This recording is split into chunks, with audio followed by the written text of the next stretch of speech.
नमस्कार दोस्तों, मैं Deshbandhu Chaudhary the engineering online classes के यूट्यूब चैनल पर आपका स्वागत करता हूं। दोस्तों, जैसा कि आपको पता है कि एक बार फिर कोरोना की दूसरी लहर का हम सामना कर रहे हैं, इसलिए आपकी पढ़ाई बाधित ना हो, इसी कारण द इंजीनियरिंग क्लासेस के संस्थापक देवेंद्र सैनी सर ने आपके लिए ऑनलाइन क्लासेज प्रारंभ की हैं, जिसमें math, reasoning, GK, science, English, Hindi सभी जो विषय हैं जो प्रतियोगी परीक्षाओं में पूछी जाती हैं उनकी कक्षाएं शुरू की जा चुकी हैं, जिसमें बेहतरीन टीचर आपको अच्छे से अच्छा मैटर उपलब्ध करवा रहे हैं। और हमारी आपसे यही विनती रहेगी कि आप जो हमारे द्वारा उपलब्ध करवाए जा रहे वीडियो हैं उनको देखिए, उनका लाभ उठाइए और आने वाली प्रतियोगी परीक्षाओं में सफल होइए। मैं देशबंधु चौधरी आपको आज से भारतीय इतिहास का अध्ययन कराऊंगा। इतिहास के उन पहलुओं को हम सीखेंगे जिनसे आप अभी तक अनभिज्ञ हैं। इतिहास के बारे में अधिक से अधिक रोचक जानकारी आपको दी जाएंगी। जो भी इतिहास शुरू से लेकर प्राचीन भारत के इतिहास से लेकर और आधुनिक भारत के इतिहास से और भारत की आज़ादी के बाद तक का जो इतिहास है उसको हम एक एक टॉपिक को लेकर उसका अध्ययन करेंगे। तो आज मैं आपको इतिहास की पृष्ठभूमि बताता हूँ कि जो इतिहास है वो किस प्रकार चला था, कितने भागों में इतिहास को बांटा गया था और इतिहास में कौन कौन सी महत्वपूर्ण घटनाएं हैं, कौन कौन से शासक आए थे, कौन कौन से वंश आए थे, किस प्रकार हमने हमारे राष्ट्रीय आंदोलन में बढ़ चढ़कर हिस्सा लिया था, हमारे क्रांतिकारियों ने, हमारे उदारवादी नेताओं ने, हमारे उग्रवादी नेताओं ने, और हमको आज़ादी दिलाई। तो उन सब पहलुओं का हम इतिहास में अध्ययन करेंगे। इतिहास को हम रोचक विषय के रूप में इसका अध्ययन करेंगे। दोस्तों, आपको ऐसा लगेगा ही नहीं जैसे इतिहास में आपकी समस्याएं होती हैं कि इतिहास में शासक याद कर पाना कठिन है, इतिहास में डेट याद नहीं होती हैं, वंशों के शासक याद नहीं होते हैं। इन सारी चीज़ों को ध्यान में रखकर हम इतिहास को रुचिकर बनाएंगे, इतिहास को आनंद के साथ पढ़ेंगे कि आपको ऐसा लगेगा ही नहीं कि ये इतिहास इतना रुचिकर भी था। तो इतिहास के प्रति जो आपके पूर्वाग्रह हैं, जो आपकी धारणा है, उनको बदलते हुए आज से हम एक शुरुआत करते हैं, एक रुचि के साथ इतिहास को पढ़ते हैं। तो आज मैं आपको दोस्तों इतिहास की पृष्ठभूमि बताता हूँ। इतिहास, जैसा कि आपको पता ही है दोस्तों, कि इतिहास में हम अतीत की घटनाओं का, जो बीत गया है, अतीत की घटनाओं का क्रमबद्ध अध्ययन करते हैं इतिहास के अंतर्गत। और हम देखते हैं कि जो हमारा हम आज बने हैं, ये जो हमें विरासत मिली है, ये विरासत किन किन माध्यमों से होकर आज हमारे पास आई है, और वही इतिहास हम पढ़ते हैं। तो यदि हम बात करते हैं दोस्तों भारत के इतिहास की, तो जो भारत का इतिहास है बहुत ही गौरवशाली इतिहास रहा है हमारा। भारत के इतिहास पर हमें गर्व है कि हमने एक प्राचीन सभ्यताओं से लेकर, सिंधु घाटी सभ्यता से लेकर और आज तक का जो ये सफ़र तय किया है, हजारों लाखों वर्षों का ये सफ़र से हम जो गुजरे हैं, और आज जो हमारा ये इतिहास निकल कर आया, जो आज हमारी विरासत निकल कर आई है, ये गर्व करने योग्य है। और उसी का हम इतिहास के अंतर्गत अध्ययन करेंगे। एक एक घटना को हम बहुत ही रुचिकर अंदाज में आपको बताएंगे। दोस्तों, जो भारत का इतिहास है इसको हम मुख्य रूप से बांटते हैं। सबसे पहले आता है दोस्तों प्राचीन भारत का इतिहास। प्राचीन भारत का इतिहास, प्राचीन भारत का इतिहास, एंशिएंट हिस्ट्री। उसके बाद दोस्तों आता है मध्यकालीन भारत का इतिहास। मध्यकालीन भारत का इतिहास, मध्यकालीन भारत का इतिहास। इसके बाद दोस्तों आता है आधुनिक भारत का इतिहास, मॉडर्न हिस्ट्री ऑफ इंडिया, आधुनिक भारत का इतिहास। और दोस्तों इसके बाद इसका जो चौथा सेगमेंट आता है इतिहास का, वो आता है आधुनिक विश्व का इतिहास। आधुनिक विश्व का इतिहास, जो दोस्तों सामान्यतः ये जो आधुनिक विश्व का इतिहास है, वर्ल्ड जो हिस्ट्री है, ये सामान्यतः RS, IAS, first grade, second grade आदि जो बड़े लेवल के एग्जाम हैं उनमें पूछ जाती है। जो छोटे एग्जाम होते हैं जैसे SSC, CGL, CPO, Rajasthan police, Delhi police, REET, इनमें आधुनिक विश्व इतिहास का पोर्शन नहीं आता। इसे जो बड़े एग्जाम है दोस्तों उनमें वर्ल्ड हिस्ट्री को भी पूछा जाता है। तो मुख्य रूप से ये 4 सेगमेंट हैं इतिहास के। भारत के इतिहास की हम बात करें तो भारत का इतिहास 3 भागों में बटा हुआ है, जिसमें प्राचीन भारत का इतिहास एंशिएंट हिस्ट्री। इसके बाद आता है दोस्तों मध्यकालीन भारत का इतिहास, मॉडर्न मिडिवल हिस्ट्री। इसके बाद आता है दोस्तों आधुनिक भारत का इतिहास, मॉडर्न हिस्ट्री। ठीक है, अब देखिए एक एक को हम समझते हैं इसकी पृष्ठभूमि क्या थी। प्राचीन भारत का जो इतिहास है दोस्तों, प्राचीन भारत का इतिहास जब मानव अपनी प्रारंभिक अवस्था में था तभी से शुरू हो जाता है। जब मानव अपनी प्रारंभिक अवस्था में था, मानव ने धीरे धीरे अपना विकास किया, आग जलाना सीखा, पहिए का आविष्कार हुआ, अग्नि का आविष्कार हुआ, तब से लेकर फिर सभ्यताएं आई, तब से लेकर प्राचीन भारत का इतिहास दोस्तों शुरू होता है। प्रागैतिहासिक काल आया था सबसे पहले, उसके बाद आद्य ऐतिहासिक काल आया और फिर ऐतिहासिक काल आया।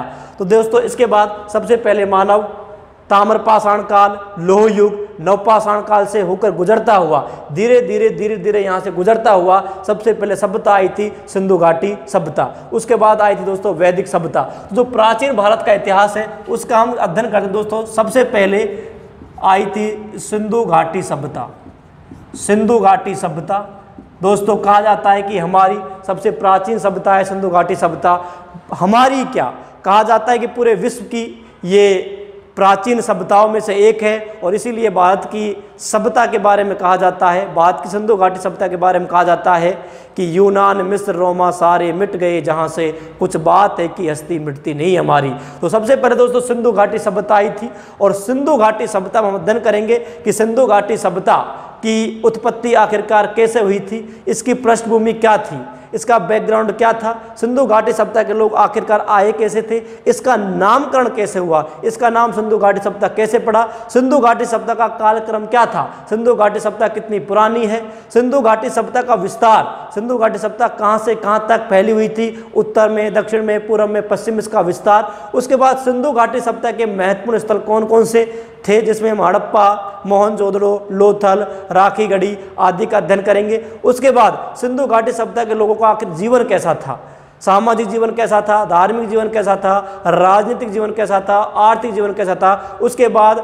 सिंधु घाटी सभ्यता का आखिरकार 400 से 500 वर्षों तक चली यह सभ्यता आखिरकार किस प्रकार नष्ट हो गई। तो सिंधु घाटी सभ्यता के पतन के बारे में जानकारी करेंगे। इन 6-7 सेगमेंटों को लेकर, इन महत्वपूर्ण टॉपिकों को लेकर हम सिंधु घाटी सभ्यता का अध्ययन करेंगे। उसके बाद हम सिंधु घाटी सभ्यता के आपको महत्वपूर्ण प्रश्न कराएंगे जो विगत प्रतियोगी परीक्षाओं में पूछे गए हैं या आने वाली प्रतियोगी परीक्षाओं में पूछे जा सकते हैं। तो सिंधु घाटी सभ्यता के बाद दोस्तों उसके बाद अगला टॉपिक आएगा हमारा, जैसे ही सिंधु घाटी सभ्यता का जो पतन हुआ था उसके बाद आई थी दोस्तों वैदिक सभ्यता, और कहा जाता है कि आर्य आए थे इनके बाद, और आर्य ही वैदिक सभ्यता के निर्माता माने जाते हैं। वैदिक सभ्यता में दोस्तों कहा जाता है वेदों की रचना हुई थी, और वैदिक सभ्यता 2 भागों में बढ़ती है, एक तो आएगा पूर्व वैदिक काल और एक आएगा उत्तर वैदिक काल।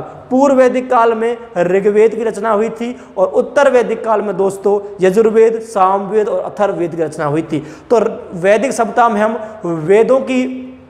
वेदों के बारे में अध्ययन करेंगे। उसके बाद वैदिक सभ्यता में जैसे कहा जाता है कि आर्य जो थे वो वैदिक सभ्यता के निर्माता माने जाते हैं, तो आर्यों के बारे में अध्ययन करेंगे कि आखिरकार आर्य आए कहाँ से थे, आर्यों का जीवन किस प्रकार था, ये वैदिक सभ्यता ग्रामीण सभ्यता थी या नगरीय सभ्यता थी, वैदिक सभ्यता का समाज पितृसत्तात्मक था या मातृ सत्तात्मक था, वैदिक सभ्यता के लोगों का राजनीतिक जीवन कैसा था, धार्मिक जीवन कैसा था, सामाजिक जीवन कैसा था। और इसको 2 भागों में हम बांट कर चलेंगे दोस्तों, पूर्व वैदिक काल और उत्तर वैदिक काल।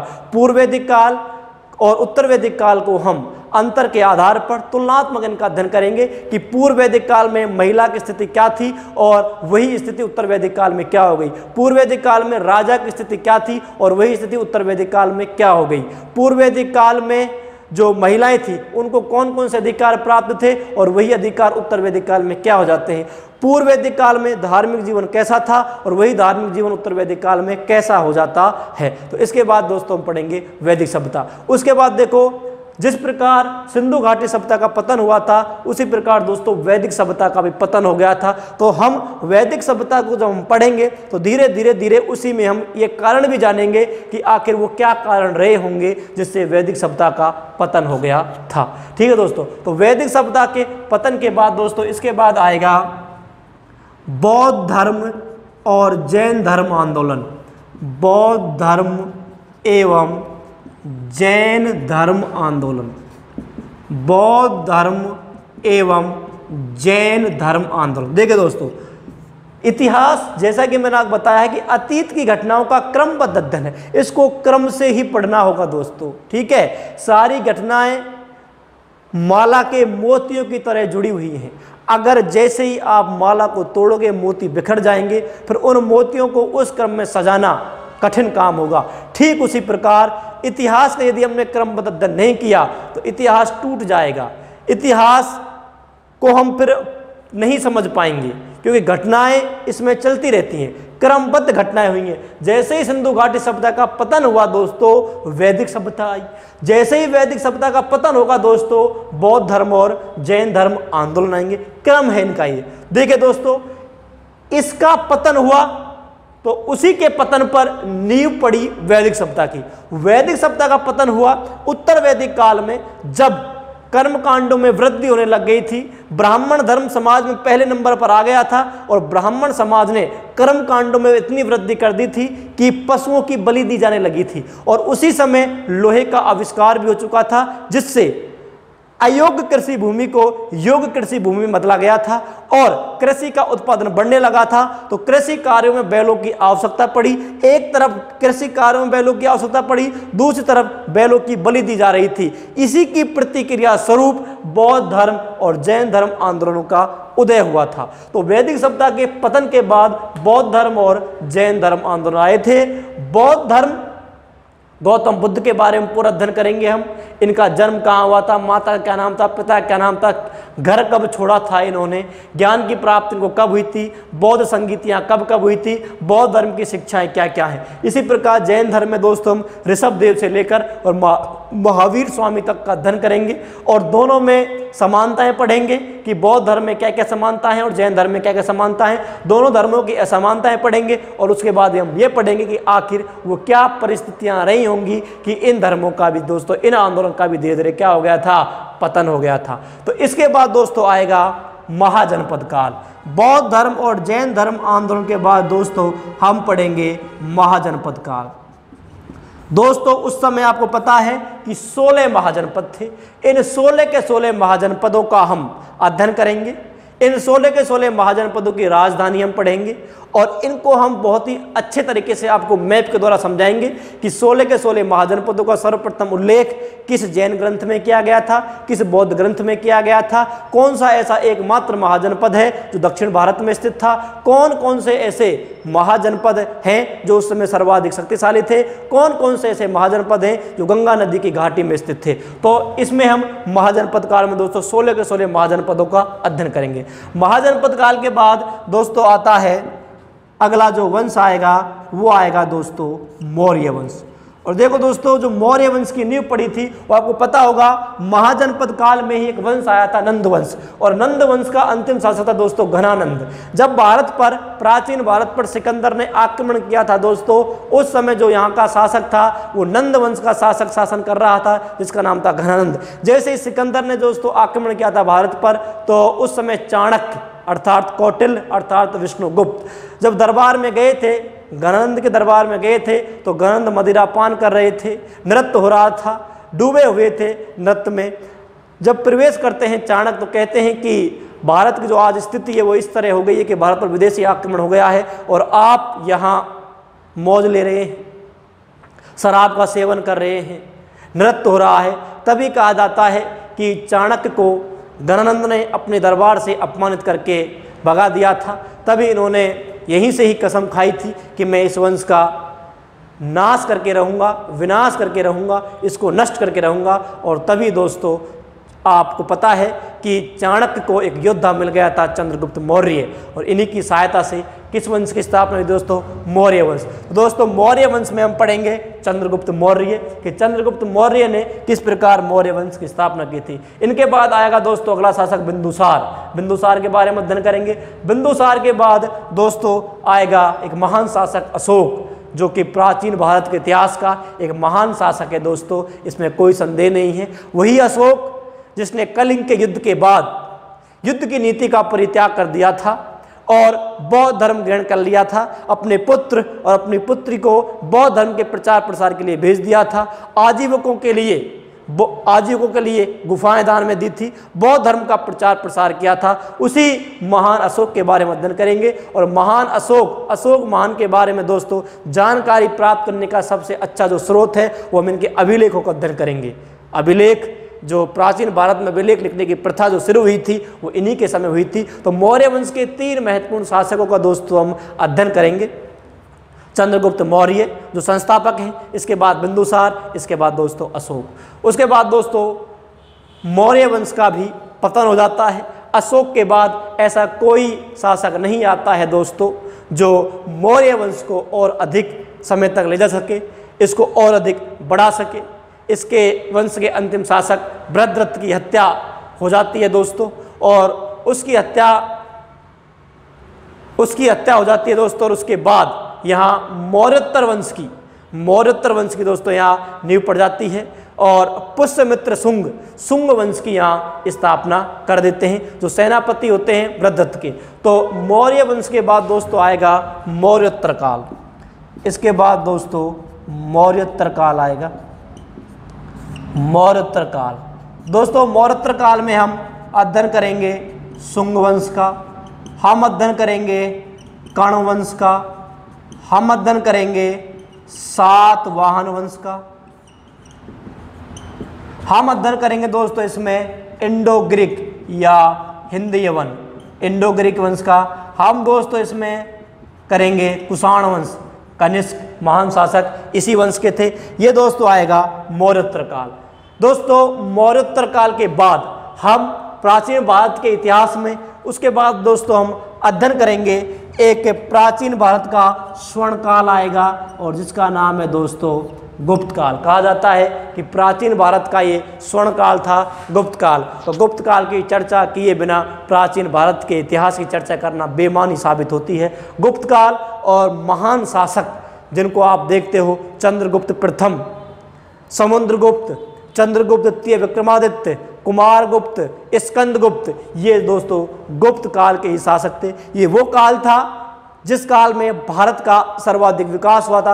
आप किसी भी क्षेत्र में देख सकते हो, स्थापत्य कला के क्षेत्र में देख सकते हो, धर्म के क्षेत्र में देख सकते हो, किसी भी क्षेत्र में आप देख सकते हो दोस्तों। इसीलिए प्राचीन भारत के इतिहास का स्वर्ण काल माना जाता है गुप्त काल को। महान शासक हुए थे इस काल में, चंद्रगुप्त द्वितीय, विक्रमादित्य, जिनके दरबार में नवरत्न निवास करते थे, समुद्रगुप्त जिसे भारत का नेपोलियन कहा जाता है। तो दोस्तों बहुत ही रोचक इतिहास है, बहुत ही मजा आने वाला है आपको। गुप्त काल के बाद दोस्तों प्राचीन भारत के इतिहास में जो अगला काल आएगा वो दोस्तों आएगा गुप्तोत्तर काल। गुप्तोत्तर काल देखिए दोस्तों, गुप्त काल का जैसे ही पतन हुआ था, कहा जाता है कि हूणों का जब आक्रमण हुआ था तो हूण आक्रमण के पश्चात गुप्त काल का सितारा डूब गया था और भारत में एक राजनीतिक अस्थिरता की स्थिति उत्पन्न हो गई थी। विभिन्न वंशों ने दोस्तों अपनी स्वतंत्रता की घोषणा कर दी थी। भारत में विकेंद्रीकरण की शुरुआत हो गई थी। इस विकेंद्रीकरण को आकर रोकते हैं दोस्तों गुप्तोत्तर काल में एक वंश आएगा, वर्धन वंश। गुप्तोत्तर काल में दोस्तों वंश आता है वर्धन वंश, और इस वर्धन वंश के शासक होते हैं हर्षवर्धन। तो गुप्त काल के पतन के बाद प्राचीन भारत के इतिहास में जो अस्थिरता की स्थिति उत्पन्न हुई थी उसको इस वर्धन वंश के शासक हर्षवर्धन ने रोका था। तो गुप्त काल के बहुत समय बाद एक महान शासक आए थे जिनका नाम था हर्षवर्धन। तो गुप्तोत्तर काल के दोस्तों महत्वपूर्ण शासक थे हर्षवर्धन। हर्षवर्धन के शासन काल में भारत का हर क्षेत्र में एक बार फिर विकास हुआ है। जो कमियां गुप्त काल में रह गई थी उनको पूरा किया था हर्षवर्धन ने। लेकिन दोस्तों जैसे ही हर्षवर्धन की मृत्यु होती है, हर्षवर्धन की मृत्यु के बाद हर्षवर्धन दोस्तों जो राजधानी थी वो थी कन्नौज।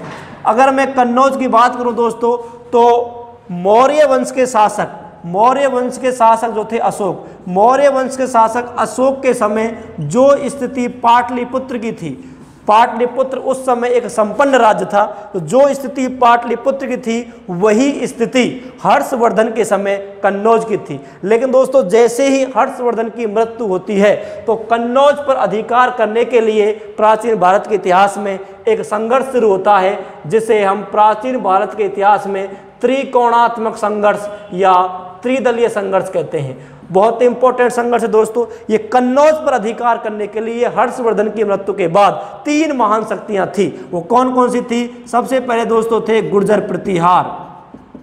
प्रतिहार, इसके बाद थे पाल और इसके बाद थे राष्ट्रकूट। इन 3 शक्तियों में गुर्जर प्रतिहार, पाल और राष्ट्रकूट, इन तीनों ही शक्तियों में दोस्तों कहा जाता है कि कन्नौज पर अधिकार करने के लिए लगभग 200 वर्षों तक, लगभग, अब आप इसी से अंदाजा लगा सकते हैं कि उस समय कन्नौज का कितना महत्व था। इस कन्नौज पर अधिकार करने के लिए लगभग 200 वर्षों तक गुर्जर प्रतिहार, पाल और राष्ट्रकूट, इन 3 शक्तियों में संघर्ष हुआ था। इसके बाद दोस्तों गुप्तोत्तर काल के बाद हम पहुंच जाते हैं पूर्व मध्यकाल पर, और जो पूर्व मध्यकाल चलता है दोस्तों वो चलता है 800 से लेकर और 1200 ईस्वी के मध्य। इसको कहा जाता है पूर्व मध्यकाल। पूर्व मध्यकाल में दोस्तों विभिन्न वंश आते हैं, जैसे चोल वंश आता है, पल्लव वंश आता है, उसी प्रकार दक्षिण भारत में राष्ट्रकूट वंश आता है, चालुक्य वंश आता है, पांड्य आते हैं, चेर आते हैं। तो 800 से लेकर और 1200 ईस्वी के मध्य यही वो समय था जब भारत पर आक्रमण होता है। महमूद गजनवी आक्रमण करता है, मोहम्मद गोरी का भारत पर आक्रमण होता है, ये वही समय है। और यहीं से ही दोस्तों 1206 जब तराइन का प्रथम और तराइन का द्वितीय युद्ध होता है 1191 में और 1192 में, तो यहीं से दोस्तों 1206 ईस्वी में मध्यकालीन भारत का इतिहास शुरू हो जाता है। और यहीं से ही दिल्ली सल्तनत की स्थापना होती है जो 1526 तक चलती है। तो दोस्तों ये था प्राचीन भारत का इतिहास। प्राचीन भारत के इतिहास में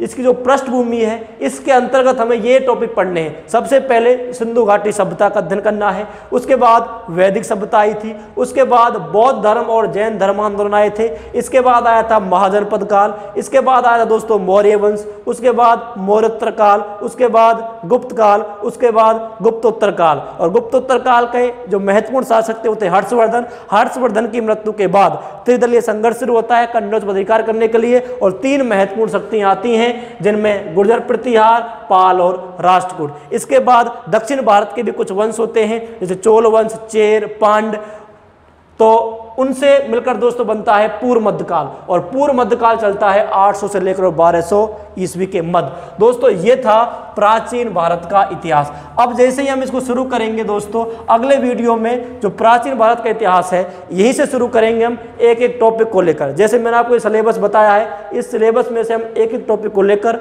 उसका पूरा एक उच्च लेवल से उसका अध्ययन करेंगे कि कोई सवाल आपका नहीं छूटे। पर एक टॉपिक करने के बाद उसके आपको क्वेश्चन कराए जाएंगे, वो क्वेश्चन चाहे किसी भी एग्जाम में आए हों, हम आपको इस लायक बना देंगे कि एक बार पढ़ने के बाद जो भी सिंधु घाटी सभ्यता का क्वेश्चन है, चाहे वो आरएस का हो, चाहे वो यूपीएससी में पूछा गया हो, चाहे फर्स्ट ग्रेड में पूछा गया हो, आपसे वो नहीं रहेगा। ठीक है दोस्तों, तो सिंधु घाटी सभ्यता, वैदिक सभ्यता, तो ये जो पूरा है ये दोस्तों है प्राचीन भारत का इतिहास। प्राचीन भारत के बाद आता है मध्यकालीन भारत का इतिहास। जैसे मैंने आपको बताया है कि जब तराइन का प्रथम युद्ध होता है और तराइन का द्वितीय युद्ध होता है, तो तराइन के द्वितीय युद्ध के बाद भारत में तुर्की सत्ता या मुस्लिम सत्ता की स्थापना हो जाती है और उसको हम कहते हैं दिल्ली सल्तनत। तो सबसे पहले दोस्तों मध्यकालीन भारत के इतिहास में आता है दिल्ली सल्तनत। और दिल्ली सल्तनत दोस्तों चलती है 1206 ईस्वी से और 1526 ईस्वी के मध्य भारत में दिल्ली सल्तनत की स्थापना हुई थी। और दिल्ली सल्तनत में दोस्तों आपको पता होगा सबसे पहले जो वंश आया था वो था गुलाम वंश। सबसे पहले गुलाम वंश आया था और इसी गुलाम वंश के जो शासक थे कुतुबुद्दीन ऐबक, कुतुबुद्दीन ऐबक ने गुलाम वंश की स्थापना की थी। इल्तुतमिश यहाँ आए थे दोस्तों। और दिल्ली सल्तनत में सबसे जो महत्वपूर्ण योगदान था वो था गुलाम वंश का। तो गुलाम वंश, खिलजी वंश, तुगलक वंश, सैयद वंश और लोधी वंश, ये सारे वंश हैं दिल्ली सल्तनत में। खिलजी वंश, तुगलक वंश, सैयद वंश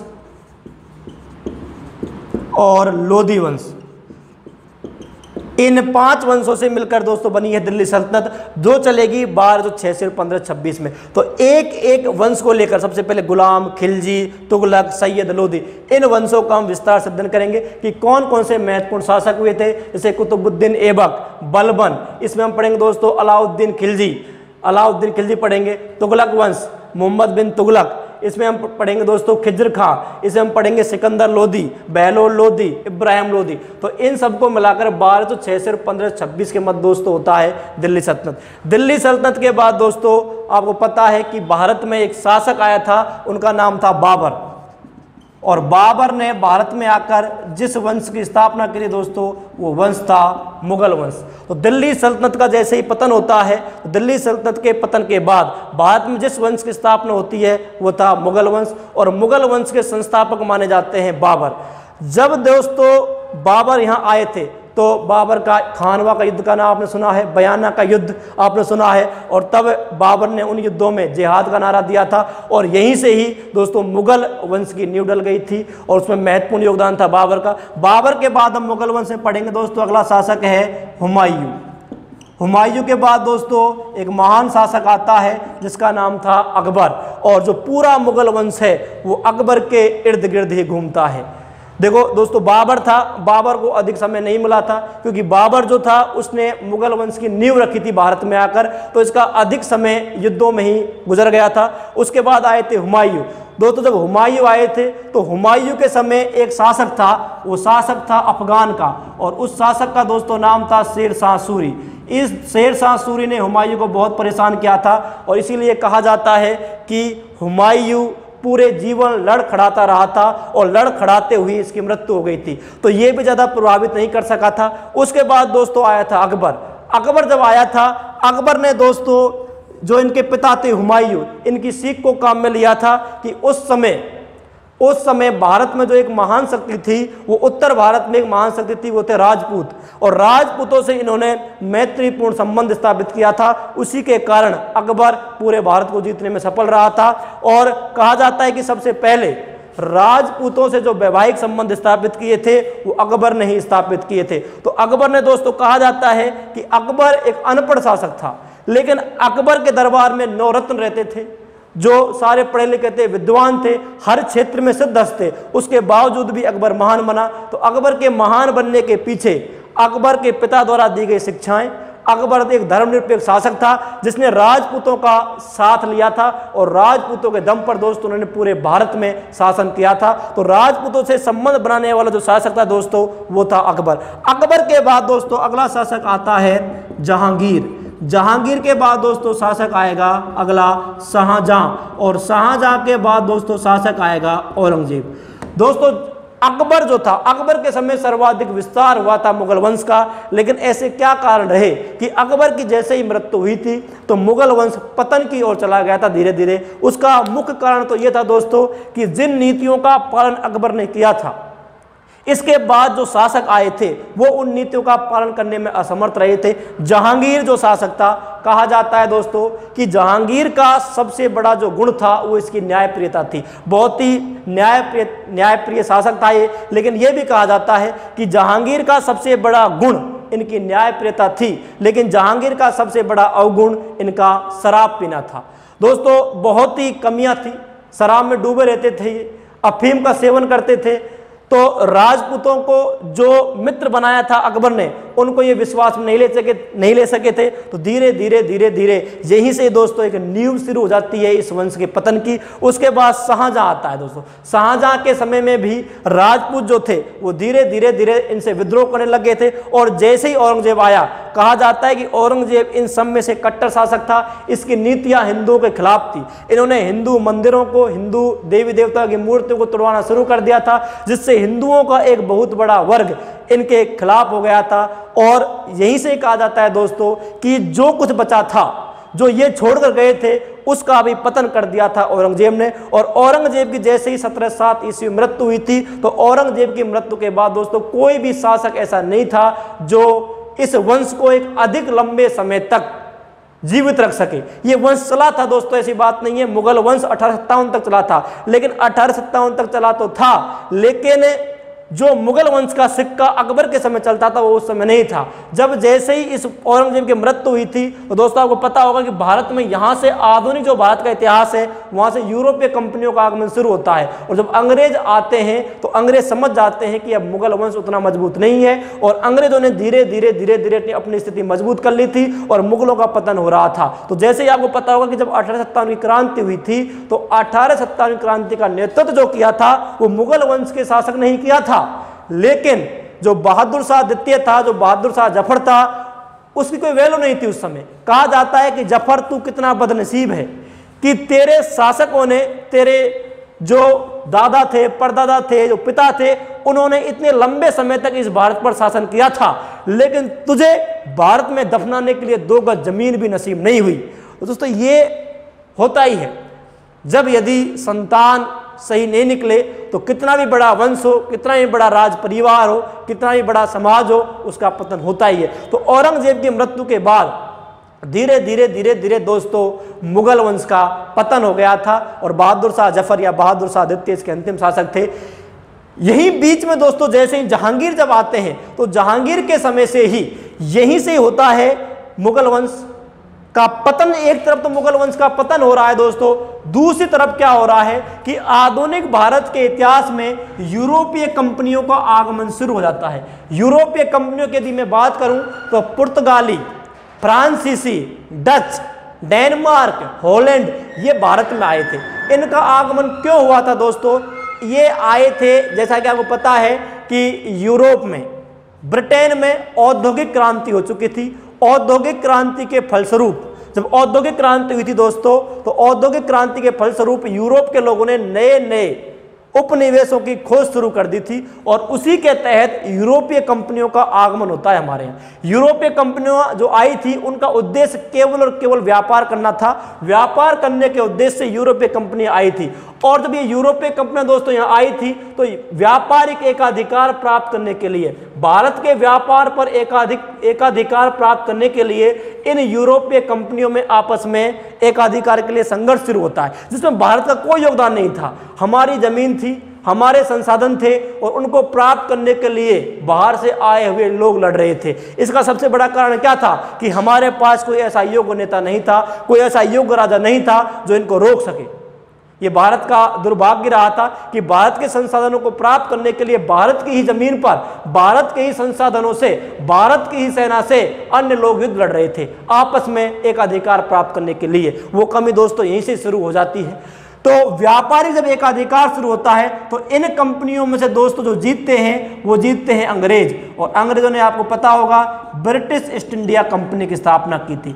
तो ब्रिटिश ईस्ट इंडिया कंपनी जब भारत आई थी तो जो दोस्तों प्रारंभ में इसका चरित्र था ये व्यापारिक कंपनी थी। ये व्यापार करने आए थे, लेकिन जैसे ही इन्होंने भारत में आकर यहाँ देखा कि यार यहाँ तो कोई ऐसा है ही नहीं। यहाँ क्षेत्रीय राज्य थे उस समय, बंगाल था, पंजाब था, अवध था, मैसूर था, मराठा था, ये क्षेत्रीय राज्य थे। इन क्षेत्रीय राज्यों को दोस्तों एक दूसरे से कोई मतलब ही नहीं था, ये आपस में लड़ते थे।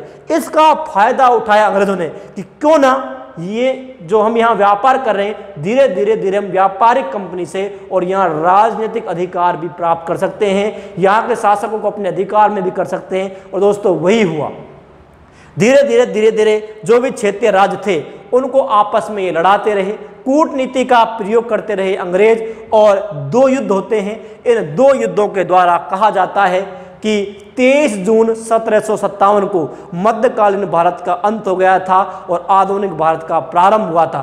23 जून 1757 क्यों प्रसिद्ध है दोस्तों? कई बार सवाल आया है, हर एग्जाम में आता रहता है कि आधुनिक भारत के इतिहास में या भारत के इतिहास में 23 जून 1757 क्यों प्रसिद्ध है? दोस्तों यही वो तिथि है जिस तिथि को एक युद्ध हुआ था, उस युद्ध का नाम है प्लासी का युद्ध। यही वो युद्ध था दोस्तों जहां से हम कहते हैं कि मध्यकाल का सितारा डूब गया था और आधुनिक काल शुरू हो गया था। आधुनिक काल का मतलब है कि मध्यकाल के जितने भी वंश थे, जितने भी शासक थे, उनका पतन हो चुका था और अंग्रेज हमारे भाग्य विधाता बन गए थे। 1757 से लेकर और 1947 ईस्वी तक हमारे इस देश में, हमारे भारत में जो भी नीतियां बनी, जो भी सुधार हुए, जो भी कुछ हुआ, उस सबके कर्णधार जो थे वो अंग्रेज थे। तो दो युद्ध हुए दोस्तों। कहा जाता है कि प्लासी का जो युद्ध हुआ था, कई इतिहासकारों ने, के एम पणिक्कर साहब कहते हैं कि प्लासी का युद्ध एक युद्ध नहीं था, ये सौदा था। इसमें अंग्रेजों की वास्तविक स्थिति का पता नहीं चला था। तो कहा जाता है इसके बाद 1764 में दोस्तों एक और युद्ध हुआ है, उस युद्ध का नाम है बक्सर का युद्ध। और दोस्तों कहा जाता है कि प्लासी के युद्ध की कमी जो थी वो पूरी कर दी थी किसने? बक्सर के युद्ध ने। क्यों? क्योंकि प्लासी के युद्ध के बारे में कहा गया था कि तो सौदा था, समझौता था। बंगाल के नवाबों ने अपने आप को अंग्रेजों के हाथों बेच दिया था। इसमें अंग्रेजों की बहादुरी का पता ही नहीं चला था। उसके बाद हुआ था बक्सर का युद्ध, और कहा जाता है एक वास्तविक युद्ध था ये बक्सर का युद्ध। इन दोनों युद्धों के बाद दोस्तों भारत पर पूरी तरह जो एकाधिकार स्थापित हो जाता है, वो एकाधिकार स्थापित हो जाता है अंग्रेजों का। और यहां से जो हमारा पूरा इतिहास चलता है 1885। कहा जाता है कि 1885 और 1885 में स्थापना होती है दोस्तों कांग्रेस की। कांग्रेस एक पहला ऐसा दल था जिसने संगठित होकर अंग्रेजों की नीतियों का विरोध किया था, अंग्रेजों से युद्ध किया था। इससे पहले तक जैसे दोस्तों आपको पता होगा, जब अंग्रेजों ने इन दोनों युद्धों के द्वारा हम पर अधिकार कर लिया था, तो अंग्रेजों ने हमारे यहाँ की सारी नीतियों को बदल के रख दिया था। अंग्रेजों ने वो काम किया जो उनके फायदे में था। जैसे जो हमारी कृषि थी, इस कृषि पैटर्न को पूरी तरह बदल दिया था। जैसे हम यहाँ खाद्यान्न फसलों का उत्पादन करते थे भारत में, चावल, गेहूं, इन फसलों का हम उत्पादन करते थे और आराम से हम आत्मनिर्भर थे। वस्तु विनिमय प्रणाली थी, हम एक दूसरे का सहयोग करते थे और भारत के जो लोग थे वो बढ़िया जीवन यापन कर रहे थे। अब चावल और गेहूं से अंग्रेजों को दोस्तों कोई मतलब नहीं था। अंग्रेजों को मतलब था व्यापारिक फसलों से। व्यापारिक फसलों का मतलब जिनको बेचकर नगद पैसा कमाया जा सके, जिनसे उत्पादन किया जा सके, जैसे कपास, जूट, पटसन, गन्ना, कहवा, कॉफी। तो दोस्तों अंग्रेजों ने क्या किया? अंग्रेजों ने हमारा कृषि पैटर्न बदल दिया। जहां हम गेहूं बोते थे वहां इन्होंने कपास बोना शुरू कर दिया। अगर हम सही तरह से इनकी बातें नहीं मान रहे तो दोस्तों इन्होंने विभिन्न प्रकार से प्रताड़ित किया भारतीय लोगों को और पूरी तरह हमारा कृषि पैटर्न बदल गया था। कृषि का वाणिज्यीकरण कर दिया था। ये टॉपिक पढ़ेंगे हम। कृषि के वाणिज्यीकरण का अर्थ यही होता है दोस्तों कि खाद्यान्न फसलों के स्थान पर नकदी फसलों को बोया जाना शुरू किया। जैसे कपास की जो फसल है, इसके संदर्भ में आप देख सकते हैं कि नकदी फसल होती है ये, ठीक है दोस्तों। उसके बाद हमारा जो उद्योग धंधे थे उनको पूरी तरह चौपट कर दिया था इन्होंने। लॉर्ड विलियम बेंटिंग ने कहा था कि भारत के लघु एवं कुटीर उद्योग इस तरह चौपट हुए थे, इस तरह उनका नाश हुआ था कि भारतीय बुनकरों और भारतीय हस्तशिल्पियों की हड्डियां भारतीय मैदानों में इस तरह बिखरी पड़ी हुई थी कि मानो वो सफेद चादर लग रही थी कि इन मैदानों में किसी ने सफेद चादर बिछा दी हो। अकाल मौतें हो गई दोस्तों हस्तशिल्पियों को। जब जैसे ही ब्रिटेन में औद्योगिक क्रांति हुई, बड़ी बड़ी मशीनें लगी थी दोस्तों, तो उससे क्या हुआ? उत्पादन का स्तर इतना बढ़ गया था कि एक दिन में हजारों वस्तुओं का उत्पादन शुरू हो गया था। उससे दोस्तों उसके बाद अंग्रेजों ने हमारे यहाँ से धन की निकासी शुरू कर दी, जिसको सबसे पहले दादा भाई नौरोजी ने अपनी पुस्तकों के माध्यम से धन की निकासी या धन का बहिर्गमन सिद्धांत को, the poverty and un British rule in India आदि किताबों के माध्यम से उसको दोस्तों प्रकाशित किया था।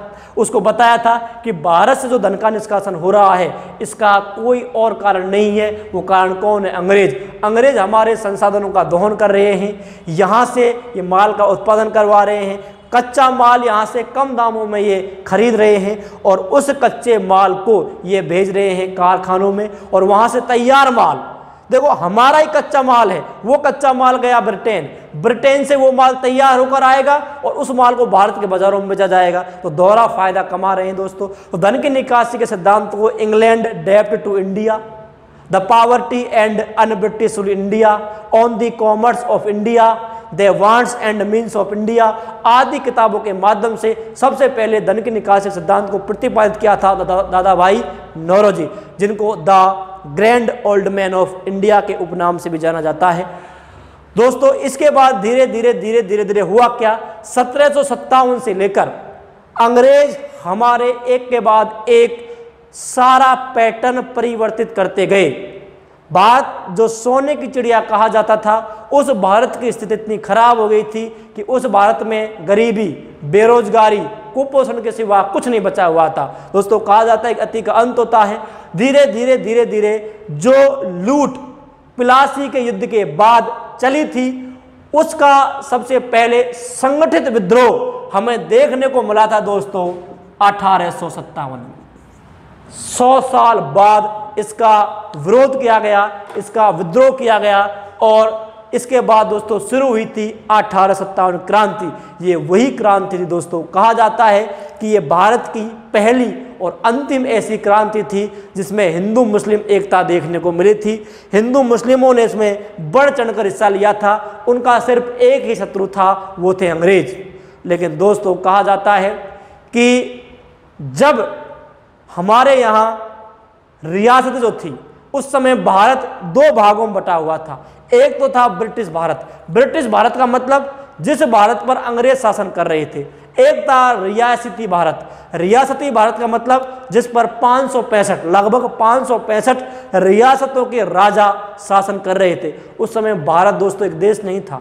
उस समय हम राष्ट्र की कल्पना नहीं कर सकते थे। जिस तरह आज राष्ट्रवाद जो है, हम देश के नाम पर मर मिट सकते हैं, उस समय ये राष्ट्रवाद नहीं था। उस समय जो हमारा देश था वो 565 रियासतों में बटा हुआ था। भारत 565 भारत थे। हर रियासत का जो राजा था अपने आप को एक देश मानता था, अपने आप को एक आज़ाद राजा मानता था और वही अपने ही देश के दूसरे राजा से युद्ध कर रहा है, जिसका फायदा आपको पता है मुगलों ने उठाया था। कहा जाता है कि कोई भी ऐसा युद्ध नहीं था दोस्तों जिसे राजपूत ईमानदारी से हारे हों। राजपूत अपनों से हारे थे, वो विदेश सत्ता से नहीं आ रहे थे। इतिहास में मुझे आप पूरा इतिहास में एक भी ऐसा युद्ध बता देना जिसमें जो राजपूत थे वो अपने ईमानदारी से हारे हों, उनका बलिदान कम रहा हो, या वो कायर रहे हों, या युद्ध का मैदान छोड़कर भाग गए हों। ऐसा इतिहास में कोई भी युद्ध नहीं है, उनको अपनों ने हराया था। आपको मैं बताऊंगा पूरे इतिहास में ऐसा कोई भी युद्ध नहीं था। वही दोस्तों इनके साथ भी हुआ है। 1857 क्रांति में हिंदू मुस्लिम तो साथ थे, लेकिन दुर्भाग्य इस देश का यह था कि रियासत के राजाओं ने अंग्रेजों का साथ दिया था। इसी कारण लॉर्ड कैनिंग ने एक बात कही थी कि 1857 के विद्रोह में यदि रियासतों के राजा हमारा साथ नहीं देते तो 1857 का ये तूफान हमको उड़ा कर ले जाता। बहुत ही खतरनाक विद्रोह हुआ था दोस्तों, लेकिन रियासत के राजाओं ने साथ नहीं दिया था। नहीं दिया था साथ, वो बात अलग है, लेकिन ये एक कारण हो सकता है। लेकिन दोस्तों यही एकमात्र कारण नहीं था, और भी ऐसे अनेक कारण थे जिन कारणों से 1857 का विद्रोह सफल हो गया था। कारण हम आपको बताएंगे विस्तार से। जैसे कारण ये भी था कि उस समय राष्ट्रवाद नहीं था। जो भी जैसे जहाँ जहाँ भी 1857 क्रांति हुई थी, वो अपने जैसे लखनऊ, झांसी, कानपुर, इलाहाबाद, फैजाबाद, जहाँ जहाँ भी 1857 की क्रांति हुई है, ये जो शासक थे अपने आप को संगठित नहीं कर पाए। रानी लक्ष्मीबाई को बेगम हजरत महल से कोई मतलब नहीं है। बेगम हजरत महल को नाना साहब से कोई मतलब नहीं है। नाना साहब को तात्या टोपे से कोई मतलब नहीं है। तात्या टोपे को मौलवी अहमदुल्ला से कोई मतलब नहीं है। मतलब क्या था? इनके अलग अलग उद्देश्य थे, अलग अलग कारण थे, और उन्हीं कारणों से इन्होंने युद्ध किया था। इनका कोई एक कारण नहीं था।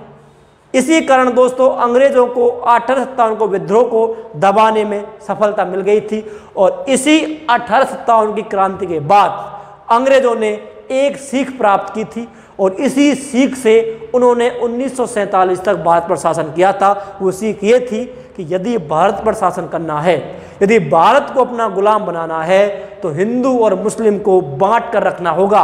और इसी समय दोस्तों एक नीति आई थी, फूट डालो और राज करो की नीति, डिवाइड एंड रूल, जिसका दोस्तों प्रारंभ हुआ था 1857 की क्रांति से। और इसी क्रांति से फूट डालो और राज करो की नीति का पालन करना, इसका अनुसरण करना शुरू कर दिया था अंग्रेजों ने। और 1947 तक भारत जब दो भागों में नहीं बट गया था, जब भारत और पाकिस्तान में बट गया था, तब तक ये नीति रही थी। इसे सांप्रदायिकता कहा गया था। सांप्रदायिक दंगे हुए, धर्म के नाम पर, कौम के नाम पर, हिंदू और मुसलमान को लड़ाया गया, जो आज तक आपको देखने को मिल रहा है। ये जो बीज बोया गया था, ये बीज सबसे पहले बोया गया था दोस्तों 1909 के मार्ले मिंटो सुधार अधिनियम में। जब 1909 का मार्ले मिंटो अधिनियम बना था, इस अधिनियम में एक बात कही गई थी कि भारत को सांप्रदायिकता के आधार पर निर्वाचक क्षेत्रों में बांट दिया गया था। जहां हिंदू है वहां हिंदू ही खड़े होंगे, हिंदू ही वोट देंगे, जहां मुस्लिम है वहां मुस्लिम ही खड़े होंगे, मुस्लिम वोट देंगे। तो सांप्रदायिकता का जो बीज बोया गया था वो 1909 के मार्ले मिंटो सुधार अधिनियम में बोया गया था। और इसी अधिनियम में मार्ले ने मिंटो से एक बात कही थी कि हम भारत में एक ऐसा बीज बो रहे हैं जिसके फल हमेशा कड़वे होंगे, और वो फल दोस्तों आज तक कड़वे हैं। तो यहां से दोस्तों फूट डालो राज करो नीति का पालन किया है, और 1857 के बाद भारत पर जो शासन किया है अंग्रेजों ने, वो इसी नीति के तहत किया है। इसके बाद दोस्तों एक पार्टी की स्थापना होती है, एक राजनीतिक दल की स्थापना होती है, जिसने सबसे पहले संगठित रूप से विद्रोह किया था, अंग्रेजों का सामना किया था, और उसे कहा जाता है भारतीय राष्ट्रीय कांग्रेस। 28 दिसंबर 1885 ईस्वी को दोस्तों इसकी स्थापना हुई थी। इसमें भी दोस्तों बहुत ही गजब का ट्विस्ट है कि जो कांग्रेस की स्थापना की गई थी, जो कांग्रेस की स्थापना हुई थी, वो कांग्रेस की स्थापना हमने नहीं की थी। कांग्रेस की जो स्थापना की थी वो अंग्रेजों ने ही की थी। लेकिन यही कांग्रेस ऐसी थी जो अंग्रेजों को भारत से बाहर भगाने के लिए बहुत ही सफल साबित हुई थी। संगठित विद्रोह की शुरुआत सबसे पहले दोस्तों कांग्रेस ने की थी। 28 दिसंबर 1885 को कांग्रेस की स्थापना जो की गई थी वो एलन ऑक्टेवियन ह्यूम, जो एक रिटायर्ड आईएएस अधिकारी थे, एक सिविल सेवक थे, A.O. ह्यूम, इन्होंने कांग्रेस की स्थापना की थी। और कांग्रेस की स्थापना करने का जो उद्देश्य था, वो उद्देश्य ये था कि भारत में जो असंतोष फैला हुआ था, उस असंतोष को रोकने के लिए इसकी स्थापना हुई थी। लेकिन धीरे धीरे ये इतनी एक महान शक्ति बन गई थी कि इसने अंग्रेजों को भारत से बाहर निकालने के लिए महत्वपूर्ण भूमिका निभाई थी। दोस्तों जैसे ही कांग्रेस की स्थापना हुई थी तो अंग्रेजों के दिमाग में क्या था, अंग्रेजों ने फिर पार्टियों को धर्म के नाम पर बांट दिया। अंग्रेजों ने दिमाग लगाया दोस्तों, और अंग्रेजों ने इसके बाद 1906 में जैसे बंगाल विभाजन हुआ है, बंगाल विभाजन भी धर्म के नाम पर हुआ था, और 1906 में किसकी स्थापना कर दी, मुस्लिम लीग की। और कहा गया कि कांग्रेस तो हिंदुओं की पार्टी हो गई और मुस्लिम लीग मुस्लिमों की पार्टी हो गई, और यहीं से भारत में सांप्रदायिकता का दौर शुरू होगा। कांग्रेस जो भी करेगी उसका विरोध करेगी मुस्लिम लीग, जो भी कानून आएगा उसका विरोध करेगी मुस्लिम लीग, जो भी मुस्लिम लीग कानून लाएगा उसका विरोध करेगा कांग्रेस।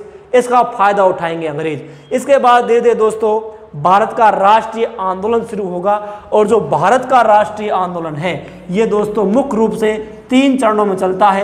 ये टॉपिक दोस्तों बहुत इंपॉर्टेंट है। जितनी भी प्रतियोगी परीक्षाएं होती हैं, सारी प्रतियोगी परीक्षाओं में, छोटी से लेकर बड़ी सारी प्रतियोगी परीक्षाओं में यहाँ से सवाल आते हैं भारत का राष्ट्रीय आंदोलन से। और जो भारत का राष्ट्रीय आंदोलन शुरू हुआ था दोस्तों, ये शुरू हुआ था 1885 से और 1947 के मध्य, 1885 से 1947 के मध्य। और ये जो राष्ट्रीय आंदोलन चला था दोस्तों, ये चला था, सबसे पहले इसमें जो चरण आएगा, प्रथम चरण, वो आया था दोस्तों उदारवादी चरण, उदारवादी चरण। इसके बाद दोस्तों आएगा उग्रवादी चरण, और इसके इसी में आएगा दोस्तों एक क्रांतिकारी चरण, और इसके बाद दोस्तों आता है गांधी युग। ये दोस्तों उदारवादी चरण चलता है कांग्रेस की स्थापना से लेकर 1885 से लेकर और बंगाल विभाजन तक 1905 तक। उग्रवादी चरण दोस्तों चलता है 1905 से लेकर 1919 तक, और इसी मध्य में क्रांतिकारी चरण दोस्तों चलता है। ये 2 चरणों में चलता है, 1905 से और 1915 के मध्य, और ये चलता है 1924 से 1934 के मध्य। भगत सिंह, राजगुरु, सुखदेव, बटुकेश्वर दत्त, राम प्रसाद बिस्मिल, अशफाक उल्लाह खां, राजेंद्र लाहिड़ी, ये दोस्तों वही क्रांतिकारी हैं। इसके बाद उग्रवादी लाल बाल पाल, उग्रवाद की त्रिमूर्ति कहा जाता है। उदारवादी फिरोज शाह मेहता, दादा भाई नौरोजी, बद्रुद्दीन तैयब जी, ये आते हैं दोस्तों उदारवादियों में। और इसके बाद इस देश में एक ऐसे आदमी का पदार्पण होता है, एक ऐसा व्यक्तित्व इस देश में आता है जिसने भारत की नियति को ही बदल कर रख दिया था। भारत जो अंग्रेजों से संघर्ष कर रहा था, उस संघर्ष को दोस्तों रातों रात बढ़ा दिया था उस आदमी ने, जिसका नाम है महात्मा गांधी। और तभी कहा जाता है दोस्तों इसका युग आया था ना, महात्मा गांधी जो थे इनका युग आया था और ये युग चला था दोस्तों 1919 से 1947 तक। तो महात्मा गांधी एक ऐसे व्यक्तित्व थे इस आधुनिक भारत के इतिहास के जिन्होंने सबसे ज़्यादा प्रभावित किया है। दोस्तों महात्मा गांधी, अगर हम महात्मा गांधी के प्रारंभिक जीवन की बात करें तो गुजरात के पोरबंदर में इनका जन्म हुआ था। ये उच्च शिक्षा प्राप्त करने के बाद, बैरिस्टरी या वकील की पढ़ाई करने के बाद एक गुजरात के व्यापारी थे दादा अब्दुल्ला, और दादा अब्दुल्ला का मुकदमा लड़ने के लिए दोस्तों ये चले गए थे अफ्रीका। जब दोस्तों अफ्रीका जा रहे थे तो कहा जाता है कि ये एसी में बैठे हुए थे। जब ये एसी में बैठकर यात्रा कर रहे थे उस समय दोस्तों अफ्रीका में रंग भेद चल रहा था, रंग भेद की नीति चल रही थी। अंग्रेज श्वेत और अश्वेत की लड़ाई उस समय चल रही थी। तो कहा जाता है कि एसी के डिब्बे से गांधी जी को बाहर फेंक दिया था कि जब गांधी जी ने कारण पूछा इसका तो उसका कारण बताया गया था कि आप काले हो। तो यहीं से गांधी जी ने दोस्तों जब अफ्रीका गए थे तो अफ्रीका में जो श्वेत और अश्वेत के मध्य जो संघर्ष चल रहा था, अश्वेत की लड़ाई लड़ी थी इन्होंने। और यहीं से दोस्तों ये 1909 ईस्वी में प्रवासी भारतीय दिवस हम मनाते हैं। वो गांधी जी के भारत लौटने की खुशी में, इनकी याद में हम 9 जनवरी को प्रवासी भारतीय दिवस मनाते हैं। तो 9 जनवरी 1915 ईस्वी को 9 जनवरी 1915 ईस्वी को दोस्तों महात्मा गांधी साबरमती आश्रम पर आकर उतरे थे।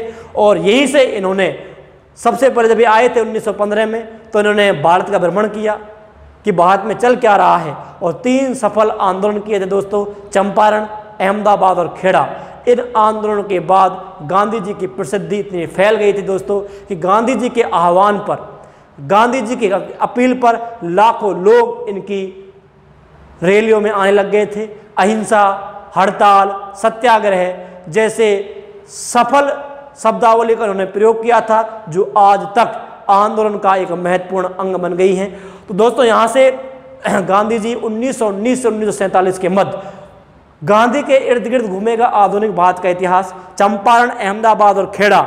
इसके बाद दोस्तों रॉलेट एक्ट, जिसे बिना अपील, बिना दलील और बिना वकील का कहा जाता है। उसके बाद दोस्तों जलियांवाला बाग हत्याकांड, खिलाफत आंदोलन, असहयोग आंदोलन, सविनय अवज्ञा आंदोलन, गोलमेज सम्मेलन, पूना पैक्ट, भारत छोड़ो आंदोलन, क्रिप्स मिशन, व्यक्तिगत सत्याग्रह, इनके माध्यम से और आखिरकार दोस्तों Simon commission, cabinet mission, Wavell योजना, माउंटबेटन योजना और भारतीय स्वतंत्रता अधिनियम 1947 के माध्यम से भारत को आज़ादी मिल गई थी। भारत की जो ये आज़ादी थी दोस्तों ये महज रातों रातों में प्राप्त नहीं हुई थी। ये संघर्ष था हमारे क्रांतिकारियों का, हमारे उग्रवादियों का, उदारवादियों का, और जो पिलासी के युद्ध के बाद जो सतत संघर्ष शुरू हुआ था दोस्तों, इसी संघर्ष ने नींव रखी थी और इसी संघर्ष ने भारत के राष्ट्रीय आंदोलन को मजबूती प्रदान की थी। और यह भारतीय राष्ट्रीय आंदोलन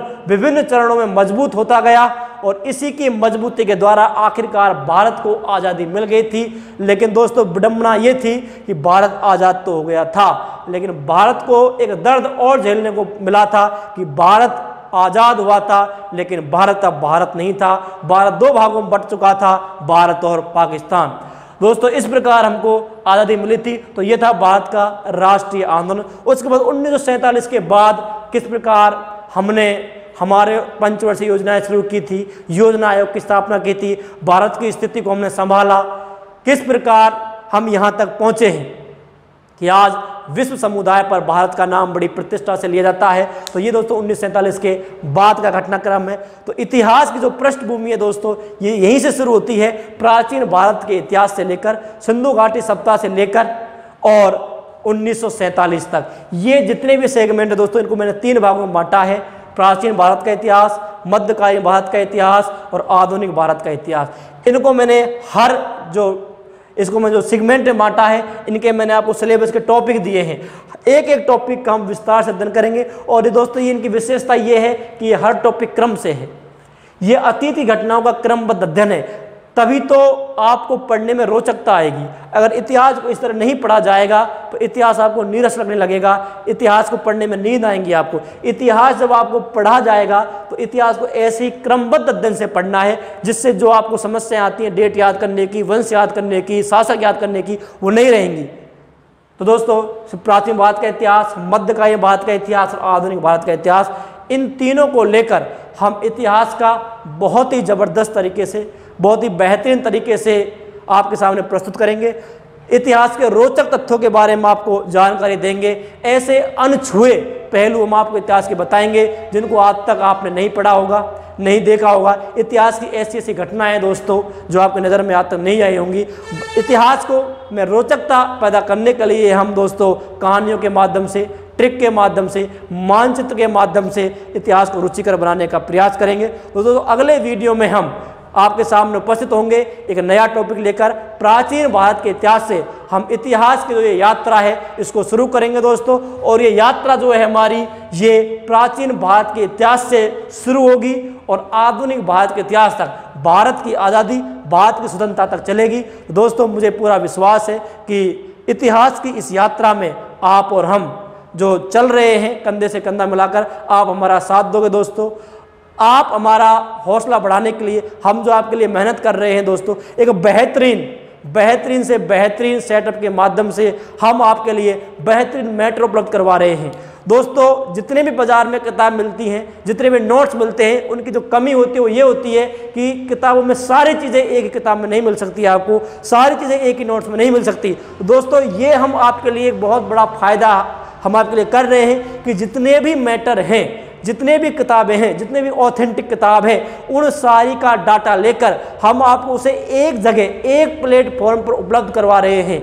ये इस जो ऑनलाइन क्लासेज हैं इनकी एक महत्वपूर्ण विशेषता है कि कुछ भी आपसे छूटेगा नहीं। एक एक टॉपिक की जितनी भी चीज़ें हैं दोस्तों, उसके से आपको फ़ायदा ये होगा कि आप छोटे से लेकर बड़ा एग्जाम, आपको बार बार कोचिंग करने की आवश्यकता नहीं होगी, आपको अलग किताब खरीदने की आवश्यकता नहीं होगी। हम एक ही वीडियो के माध्यम से सब कुछ आपको उपलब्ध करवा देंगे। दोस्तों, मुझे पूरा विश्वास है कि आप इस यात्रा में हमारा हौसला बढ़ाएंगे, हमारे द्वारा उपलब्ध करवाए जा रहे इन ऑनलाइन वीडियोज़ का आप फ़ायदा उठाएंगे।